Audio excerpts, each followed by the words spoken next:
tingnan ninyo, ito yung 2016, nagsimula sa ganito ang ating ang pagtatanggol ng mga Duterte sa taong bayan. Ito yan, 2016.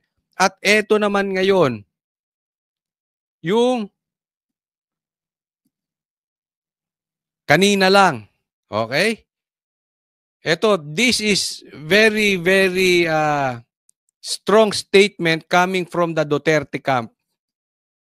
Kita nyo yung dami? Dinumog po ang Duterte. Ito pong malaking bagay po ito. This is Duterte brand. Hanggang ngayon, pinakita ng Duterte yung lakas nila na wala ang mga Marcos. Pansinin nyo ang mga sorties ng Marcos. Talaga namang si Marcos kakaway-kaway, walang pumapansin. Puro paninira. Ginagamit pa ang pulis para pampadami ng crowd. Wala ako ngayon sa Cebu. Pero I'm sure sa ganyang kadaming tao, marami pang hindi pinapasok. Sanay na po ako pumunta ng rally. Sanay na po ako pumunta ng sorties. Pag ganyan kadaming tao, marami na po inaawat na nga po yan. Diba? Kung ihahambing natin, ultimo pulis pinagsusuot ng pula ni Marcos. Ito wala pang mga gwardiya yan. This is a very strong statement na ang impeachment ay hindi na matutuloy. Napakadami po ng tao. Napakadami po. Ang daming aerial nakuha. Tingnan nyo po sa SMNI. Ang dami pong drone shot. Tingnan nyo po ang sorties ni Marcos. Wala silang ganon. Puro capture lang ng isang side. Kukuhanan, tapos aalis. Kukuhanan, aalis. Wala. Okay? Ako, hinahamon ko kayo, Marcos, sa inyong mga sorties. Maglabas kayo ng mga ganitong drone shots. Maglabas kayo ng crowd, yung dami ng crowd. At huwag kayong umasa sa pulis para dumami ang inyong crowd. Nakakahiya po kayo, Marcos. Di ba? Ito yung napakahalaking halimbawa ng Duterte brand. Napaka-importante po nitong Duterte brand dahil this speaks the power and the mandate of BP Sara. Tandaan po natin, 32 million po ang boto ni BP Sara. At si Marcos ay 31 lang, pero kaya lang dumami yan because of BP Sara. Pag kinumpare mo yung kanilang mga rallies, malayo po ang rally ng BP Sara. It means yung 32 million ni BP Sara ay nananatiling 32 million or mas madami pa. At ngayon ay nilalangaw kung dinudumog po ang Duterte, kung dinudumog ang Duterte brand, ang Marcos nilalangaw po. Kailangan gumamit ng pera, kailangan gumamit ng ayuda, kailangan gumamit ng pulis. Eto mga yan, ilang rally na po ang napuntahan ko sa Duterte. Ilang rally na po ang napuntahan ko sa Maysug. Walang namimigay ng pera, walang pagkain, wala lahat. Maniwala po kayo sa akin, hindi po kami nabigyan ng pera kahit 5. Sagot pa namin ang aming pamasahe. Kaya ako natutuwa, nagsasalita na po ang taong bayan. Hahayaan, itong indignation rally po ito. Ito'y pagsigaw ng laban sa impeachment kay BP Sara. At hindi lang po ito rally para kontrahin ang impeachment kay BP Sara. Again, this is a strong statement that PDP will win. Dito muling siniguro ni PRRD mananalo ang, tandaan nyo ba, di ba? Binanggit ni PRRD na mananalo ang PDP. Binanggit niya yan. Dito, binanggit ulit sa pamagitan ng dami ng tao. He will sure that PDP will win. Kaya vote straight po tayo. At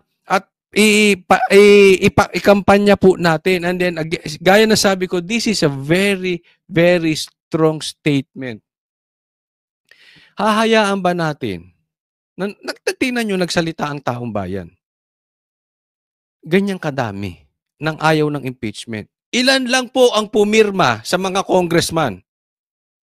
At sinasabi pa na garantisado meron silang natanggap na 150 million reasons kaya sila pumirma. Mga magnanakaw, mga kurap. 200 plus lang na congressman ang pumirma, samantalang ang dami ng tao na ito. Ilan ang bumoto kay BP Sara? Ilan lang ba ang boto ng mga congressman na yung kahit pagsamasamahin mo, hindi aabot kay BP Sara? Pag kinumpare nyo ulit dito, nagsasalita ang Cebu. Ito ay hindi lang salita ng Cebu. Ito ay salita ng buong Pilipinas. Ayaw namin sa impeachment. Nagrally ang INC kasama ang ibang simbahan. Nagsalita, napakadami, dinumog ulit. Ayaw sa impeachment.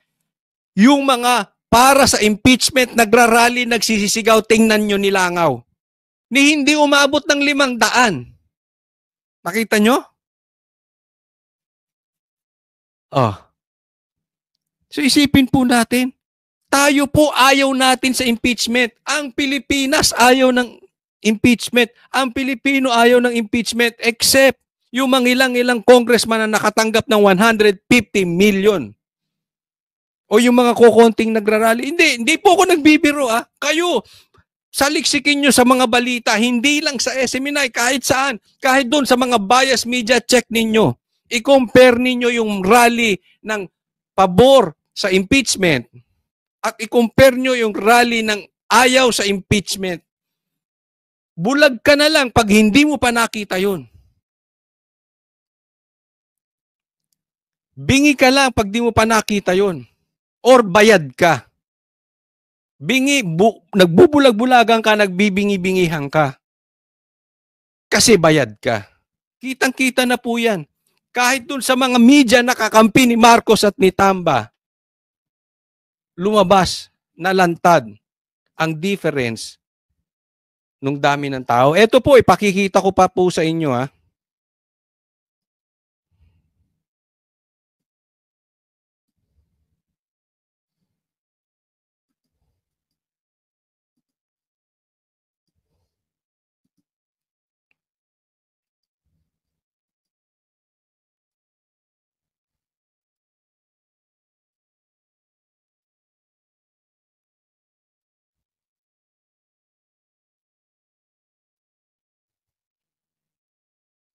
Ito. Isa to sa kuha kanina. Tingnan nyo kung gaano kadami. Ito yung rally dyan sa Cebu. Tindi, no? Tanong ko sa inyo mga bashers. Kahit kayo, tanungin ko kayo mga manonood. Kahit ikaw ay pula, ikaw ay dilaw, o kahit ikaw ay mga Duterte, sige lahat na po tanungin natin. Magkalapit ba yung dami ng tao doon sa ayaw ng impeachment at doon sa gusto ng impeachment? Nakita nyo yung layo? Di ba kakapiranggot? Parang sila lang ang sigaw ng sigaw. Tapos ibinabalita pa ng media. Eto ngayon lang kasi ito No? Pero after mga 2 hours, 3 hours, 4 hours, 5 hours, at ito hindi, kasi ito ngayon as of now, ito'y binabalita pa lang, as of the recording of this video, ito'y binabalita pa lang sa SMNI. Wala pa to sa ibang mainstream media. Abangan natin kung ibabalita nila ito. Malagay natin after 3 hours, 4 hours, 5 hours kung ibabalita nila. Pero kung hindi nila to binabalita, they are biased. Di ba? Alam natin, kapit mga kapatid, may mga pag-asa na tayo. Unti-unti na po lumalabas ang taong bayan. At abangan ninyo, Abangan ninyo. Probably bago matapos ang February, may malaking bagay na mangyayari. Posibleng may magandang mangyayari. Ang taong bayan kasi galit na Lumalabas na sa kalsada. Ito may pag-asa tayo. Nakikita nyo na nagbubunga po ang paghihirap ng bawat isa. Paghihirap ninyo, pangangampanya nyo sa mga kamag-anak ninyo. Sa pagtutol at pagsigaw nyo dyan sa social media nyo, sa Facebook nyo, sa YouTube nyo, sa TikTok nyo, yung sigaw nyo na tayo inaapi ng taong bayan. Ang taong bayan ay inaapi ng gobyernong ito. Kaya maraming salamat doon sa inyo na patuloy na sumusuporta. Itong nangyari sa Cebu ay ito po ay bunga ng sigaw ng buong Pilipinas. Ito ay sa Cebu lamang. Pero alam nyo, napakalaking bagay ninyo. Hindi lang po kami mga DDS vloggers. Kayo mismo. Kayong manonood. Kayo ang nasa likod dito. Kayo po ang lakas ng loob namin. Kayo po ang tunay na nagsasalita. Kami ay parang mikropono nyo lang para lumakas ang sigaw ninyo. Pero ang tunay nagsasalita dito, kayo buong Pilipino. Kaya maraming salamat. Tuloy-tuloy lang po. At this is to encourage everyone na may nagiging resulta po yung ating dina-downplay nila ito. Pansinin niyo si Marcos, walang sinasabi ngayon nakakaasar. Wala siyang binabanggit kung hindi pogo, droga, drug war. Napaka-ipokrito nitong si Marcos. Siya nga, hindi makapag-drug test eh. Siya nga ay bangag. Di umano, sabi ni PRRD. At naniniwala ang taong bayan na bangag siya dahil takot siya magpa-drug test. Pero wala, dina-downplay niya to. Sama siya ng sama. Wala silang maipagmalaki. Kung hindi, dinidikit si PRRD sa pogo. Ano po ang pinagmamalaki ng Duterte? Huwag niyo pong kakalimutan nito. Ang pinagmamalaki ng Duterte is the Duterte brand itself. Yung branding ng Duterte. Galit sa adik. Galit sa NPA. Masasabi niyo ba na ang Marcos ay galit sa adik? Hindi. Masasabi niyo ba ang Marcos galit sa komunista, galit sa NPA, galit sa mga kaliwa, galit sa mamamatay tao? Hindi. Galit sa korap? Masasabi niyo ba na galit sa korap ang mga Marcos? Hindi. Puro sila narrative. Puro sila media release. Puro statement, walang katotohanan. Ang Duterte brand, gawa, tapos mandato galing sa tao. Nakikita nyo yung picture na yan? Yan po ang mandato galing sa tao. Tingnan po natin ito. Maganda tong sinabi ni Marcoleta. Sabi niya, tonight, ito yung sinabi niya kanina, tonight, let us make a solemn vow. Tonight, let us make a covenant. Let us resist the temptation. Let us repel the vindictiveness of the man, the leader of the House of Representatives, Martin Romualdez. He is responsible in weakening our institution. Ito nakakasar kay Tamba.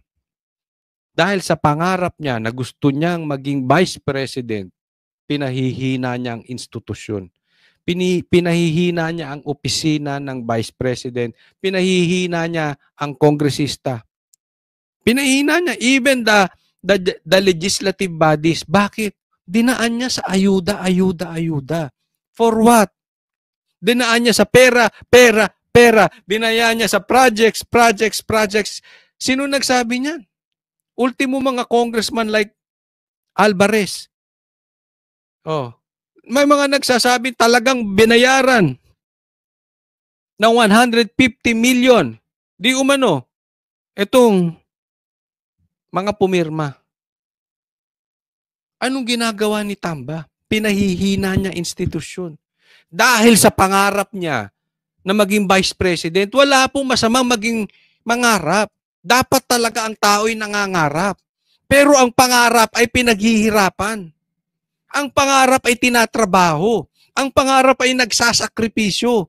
Hindi ang pangarap binabayaran mo. Hindi ang pangarap sinisiraan mo ang ibang tao. Hindi ang pangarap ay dinadaan mo sa pananakot.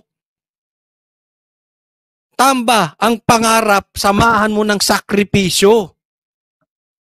Magsilbi ka sa taong bayan, mamahalin ka ng taong bayan. Sakripisyo ka.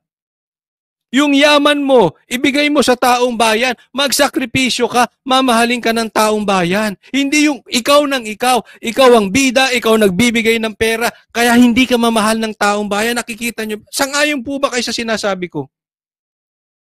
This person is a fake person. Kaya kahit anong gastos niya ng pera, hindi siya minamahal ng taong bayan. Walang kapag-asang manalo itong si Tamba. Sabay, ang pag-asa lang nito, tanggalin Eliminate. Baka patayin o pahinain ang institusyon, pahinain ang kalaban. Iprotesta ang kalaban. Wala nga itong kalaban ngayon di ba? Ano sabi ng COMELEC? Sinuspinde. Hindi pinalaban yung kalaban niya. Sino? Wala siya kalaban ngayong eleksyon. Hindi panalo siya, congressman na naman siya. Ganyan po gawain nito. Ayaw nito magsakripisyo para makuha ang pangarap. Ang gawain nito, tanggalin ang kalaban para siya makuha niya ang pangarap niya. You look how lucid this person is. Tama si Marcoleta They want to impeach the vice president because he wants to become the vice president. Hindi po pwede yan. Pambira. Ilang tayong Pilipino? Pinaiikot tayo ng isang tao? Sila lang ni Saldico, di umano ang may hawak ng pera. Pera ng buong Pilipinas hawak nila. Bakit? Sino sila? Diyos ba yang si Tamba? Hari ba yan? Marcos, kung may paninindigan ka, Marcos, tanggalin mo si Tamba as speaker, nakakasira sa bansang Pilipinas May kaso yan, dapat mag-inhibit yan. Pinag-i-inhibit nga yan Di ba? Marcos, asan ang tayo mo? Asan ang tayo nito mga kandidato ni Marcos na 12 senatorial balls? Asan ang tayo ninyo? Tama ba na ang pinsan niya ay speaker? Tama ba yun? Tama ba na may kaso siya? Ayaw pa rin magbitaw? Ayaw mag-inhibit? That is unethical. Si Tebe, may kaso, pinatanggal mo agad.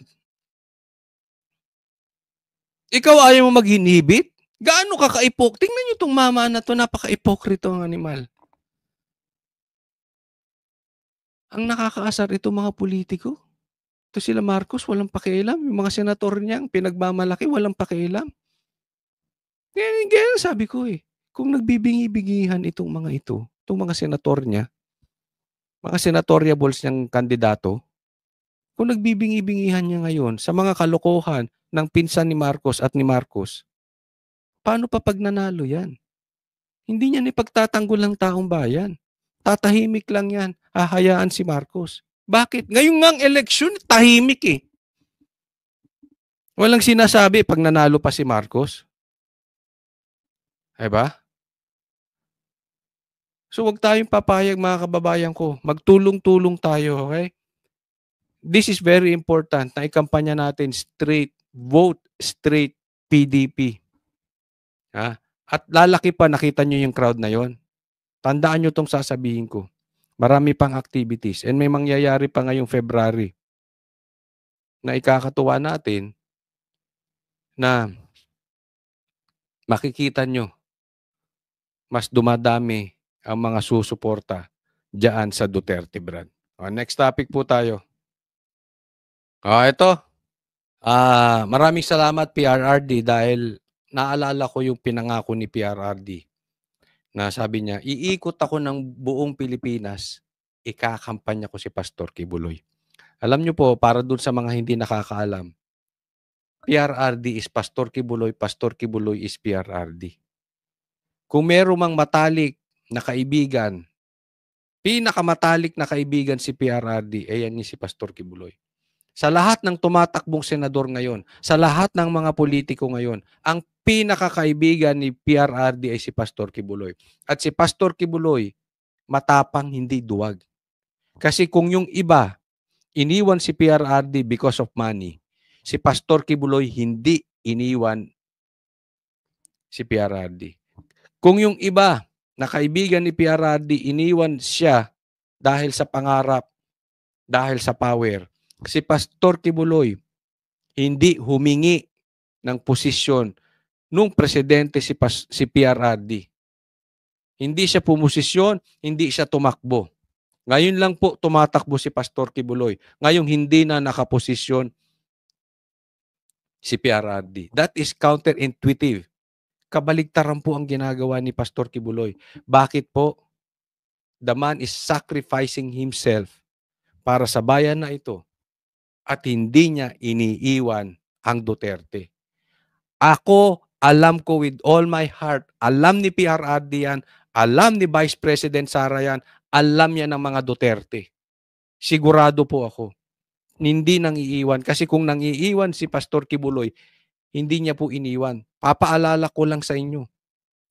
Binanggit niya before sa amin, inaalok siya ng pera,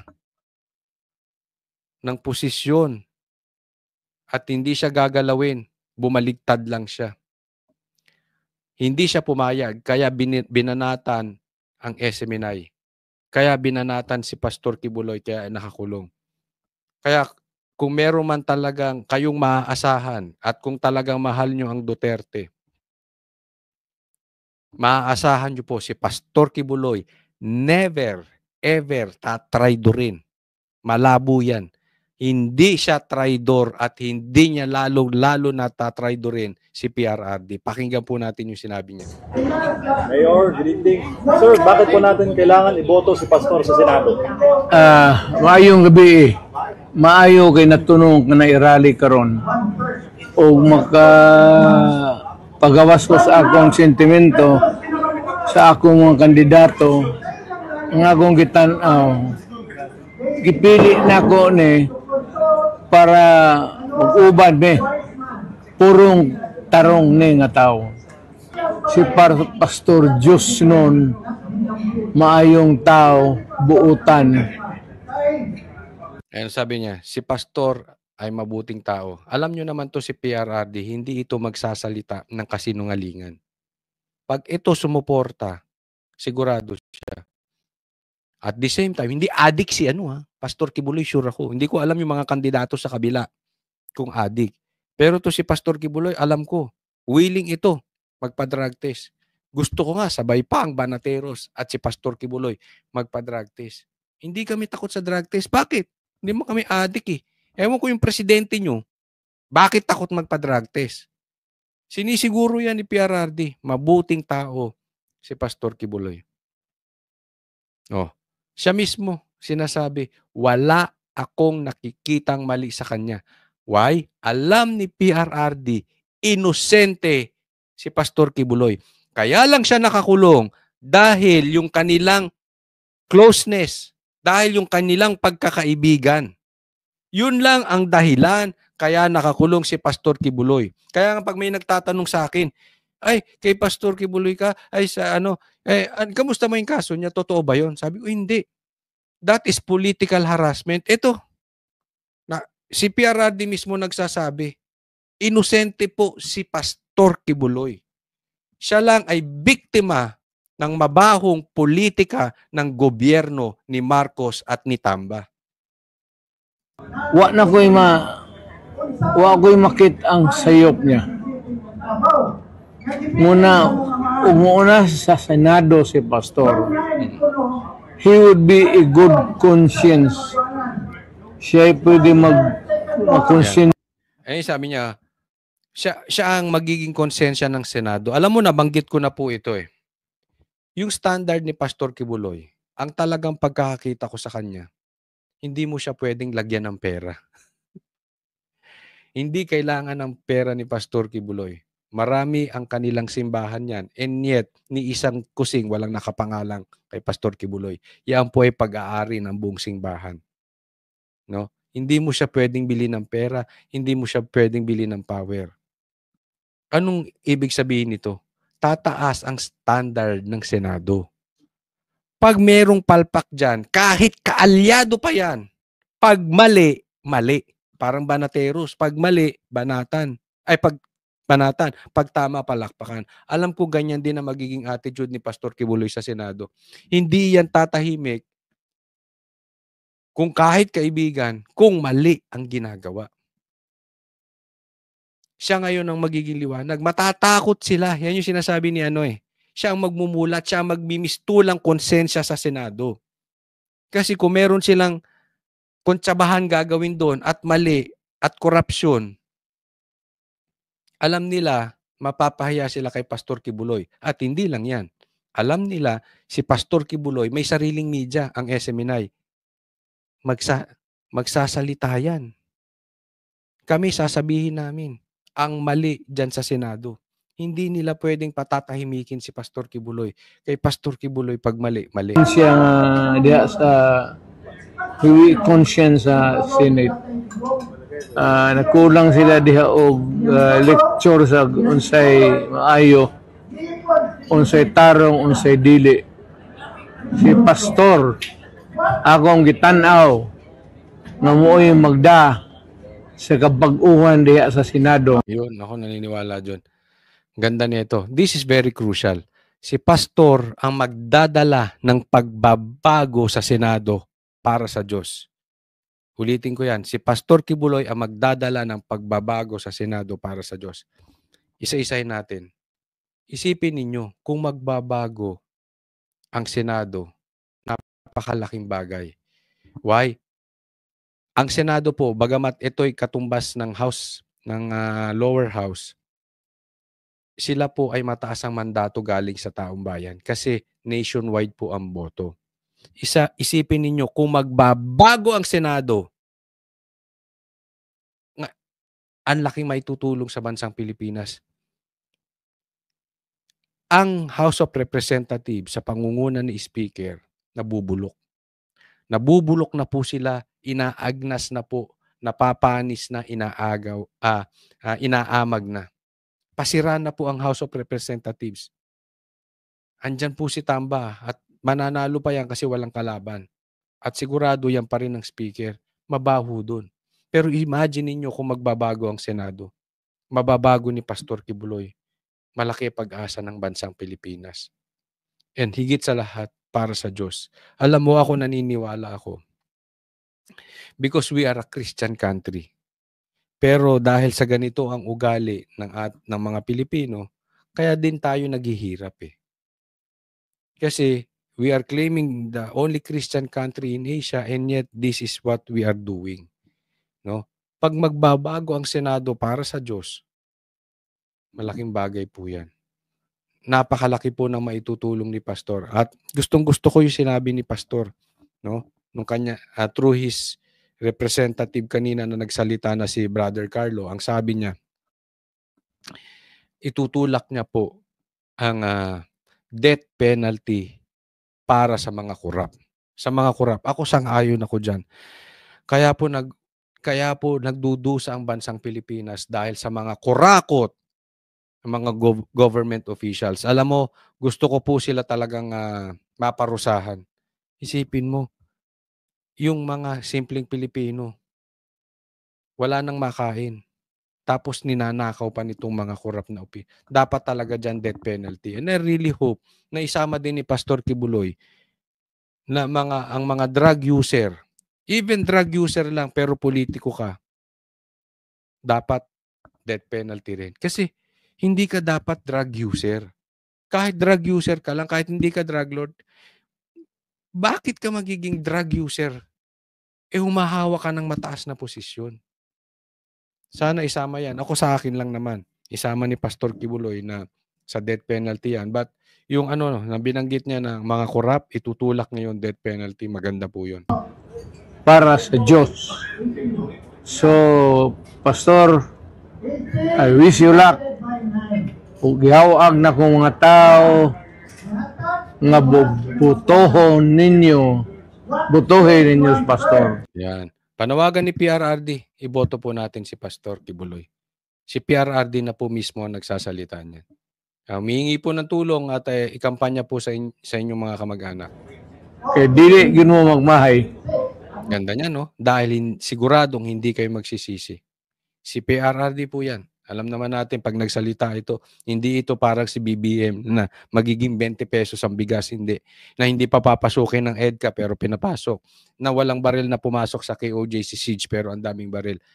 Ang salita ni PRRD ay hindi katulad ng salita ni BBM na laging sablay. Pag si PRRD nagsalita, sigurado kayo. Dahil siguradong hindi kayo magsisisi para kay Pastor Kibuloy, sabi ni PRRD.